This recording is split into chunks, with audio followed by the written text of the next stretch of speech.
Осы орайда бірден келесі студия қонағымен таныстырып өтсем, талапты жас Мағжан Тегесов, Назарбаев интеллектуалды зияткерлік мектебінің оқушысы.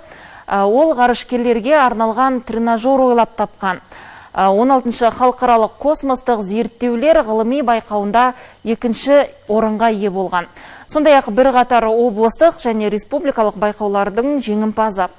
Мағжан алдыңғы буын өкілдеріне өзіңнің ғарышкерлерге арналған тренажер жайлы толығырақ түсіндіріп айтып берсең. Осы жобада басты мәселе бұл ғарышкерлердің денсаулығы. Олардың денсаулығы әрқашан мәселе болған.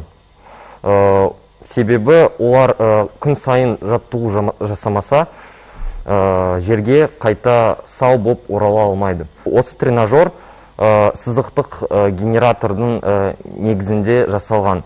Яғни оның басты двигателі осы генератор болып табылады.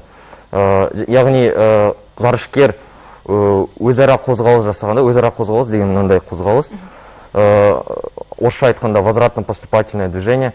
Одан біз сол ғарышкердің бұлшық еттеріне жүктеме, электр жүктемесін жасап, және одан қосымша электр энергиясын ала аламыз. Себебі осы конструкция оған мүмкіндік береді.